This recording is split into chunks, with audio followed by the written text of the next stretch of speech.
আবার আমি অভিভাবকদের জন্য একটা ভিডিও নিয়ে এসেছি।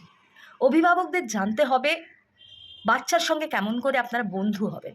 বাচ্চার সঙ্গে যদি বন্ধু হতে না পারেন, সে কি করছে, তার অ্যাসোসিয়েশন কি, কার সঙ্গে সে মিশছে, সে ভালো কাজ করছে কি কোনো খারাপ কাজে লিপ্ত হয়েছে, আপনি জানতে পারবেন না। আজকের দিনে আমাদের একটা কি দুটো সন্তান, তারা যদি খারাপ হয়ে যায়, তারা যদি পালিয়ে যায়, কি করবেন? চোখের জল ফেলবেন, পুলিশের কাছে যাবেন, হাহুতাশ করবেন, পুলিশ এফআইআর নিতে চায় না, বলে তো নিজে পালিয়ে গেছে। আর যদি বিশেষ করে আপনার ছেলে বা মেয়ে অ্যাডাল্ট হয়, প্রাপ্তবয়স্ক হয়, পুলিশ পাত্তাই দেবে না। তাহলে আপনি কি করবেন? Catch them young. 7 কি 8-এ যখন উঠেছে বাচ্চা, ছেলে বা মেয়ে, বন্ধু হয়ে যান তার সঙ্গে। তার সঙ্গে আলোচনা করুন, তুই কার সঙ্গে মিশিস রে?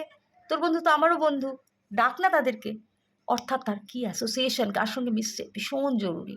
পড়াশোনায় মন দিচ্ছে কি না, কী বই পড়ছে, পরীক্ষায় কেমন রেজাল্ট করছে, সিগারেট খাচ্ছে কি না, কোনো দিন দুপেগ মদ খেয়ে বাড়িতে ফিরছে কি না, এগুলো খেয়াল রাখুন।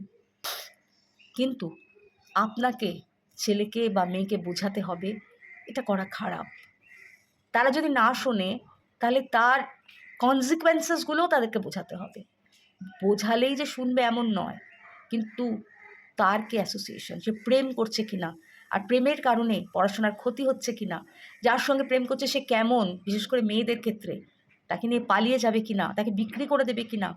গার্ল ট্রাফিকিং আজকের দিনে ভীষণ ভীষণ ভীষণ একটা বড় সমস্যা।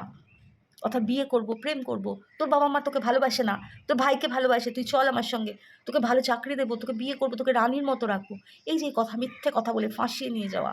লাভ জিহাদ, লাভ জিহাদ আমি শুধু হিন্দুদের জন্য বলবো না, হিন্দু মুসলিম সবার ক্ষেত্রে এই ধর্মে বিয়ে, তার যে ফল হতে পারে, ভালোও হতে পারে, খারাপও হতে পারে, সবটা সন্তানের সঙ্গে রোজ বন্ধুর মতো বসে আলোচনা করুন। সন্তানকে সময় দিন, খেতে বসে খাবার টেবিলে সমস্ত রকম আলোচনা করুন, খোলাখুলি আলোচনা করুন। নিজের জীবনের কথা বলবেন, আপনার বাবা মার কথা বলবেন, আত্মীয় স্বজনের বাড়িতে জোর করে নিয়ে যাবেন, নিজের সঙ্গে নিয়ে যাবেন, বছরে একবার দুবার ঘুরতে যান, বেড়াতে যান, বেশি দূর নয়, দীঘা, পুরী, যেখানে খুশি, ছোটোখাটো মন্দারমণি যান, খুব বেশি খরচা হয় না।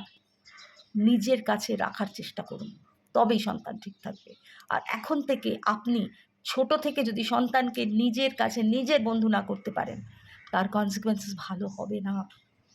সন্তান আপনাকে মানবে না, আপনাকে মন খুলে সব কথা বলবে না। যদি মন খুলে সব কথা বলে, সে ভুল করলে আপনি বোঝাতে পারবেন, সে আপনার কাছেই থাকবে। তো সন্তানের থেকে মা বাবার কাছে বড় আর কিছু নেই, এটা মনে রাখবেন।